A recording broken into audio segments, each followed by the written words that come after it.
There are so many ways to feel triggered right now, and just as many ways to find strength. Every day this week, I've sat down to write my next post for Substack, and each day I've stared at the screen and drawn a blank. Oh, I could definitely describe what I'm feeling.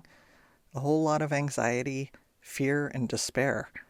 But that's not what I want to write here.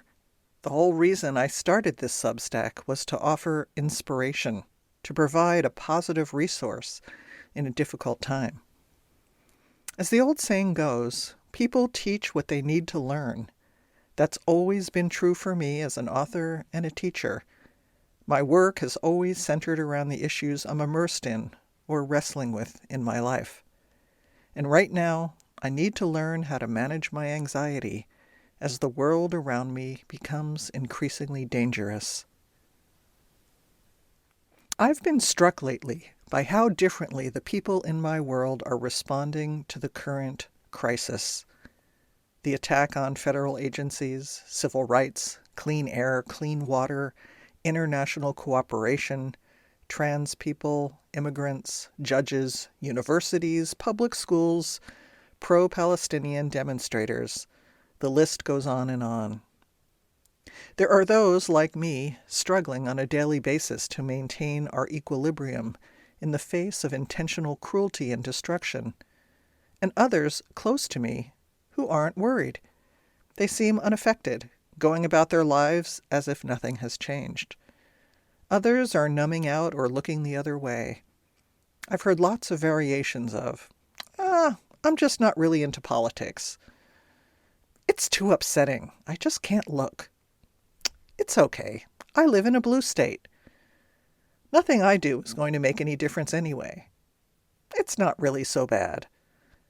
And it'll all get fixed in the midterms. Since I'm in the camp of citizens who are viscerally affected, needing huge doses of conscious self-care to maintain my equilibrium, I've been thinking a lot about triggers and the way we each respond to threats, bullying, and hostility. And it's clear to me that the way we respond to what's happening isn't based solely on whether we or those we care about are being targeted, but also on our own history. I have a trauma history. My body knows what it's like to be violated, to feel powerless, trapped, disregarded, invisible. I've been gaslit, told that my feelings and perceptions were invalid, that my reality didn't exist. For me and others like me, having cruel, powerful abusers in the White House can be especially triggering. And then there's epigenetics. Generations of my people have been persecuted and hated. That lives in my cells too. I know that the worst can happen. There are so many ways to be triggered right now. And being triggered increases our vulnerability, diminishes our resilience, impairs our capacity to function, think, and respond. But this increased vulnerability is only one side of the equation, because trauma and triggers aren't all that we carry. We also carry strength. The strength we carry. We carry the strength of our ancestors, their capacity to persist, to resist, to survive.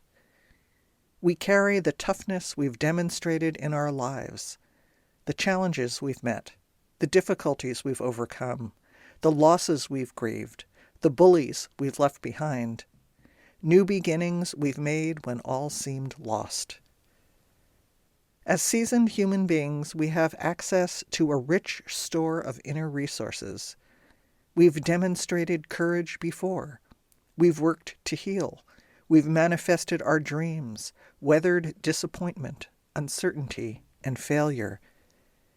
We carry within us the strength of our communities, friends, and families, the networks that support us.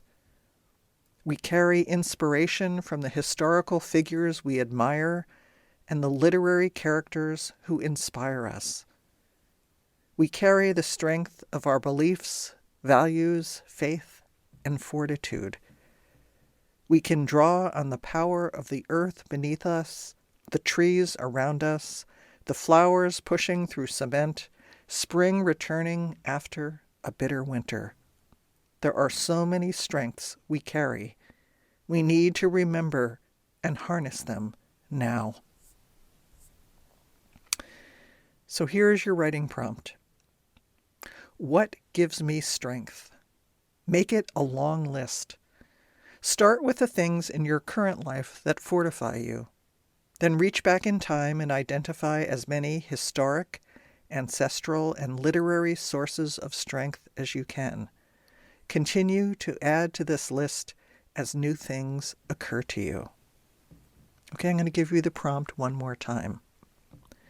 What gives me strength? Make it a long list. Start with the things in your current life that fortify you. Then reach back in time and identify as many historic, ancestral, and literary sources of strength as you can. Continue to add to this list as new things occur to you. As always, I invite you to share your thoughts or excerpts from your writing in the comments.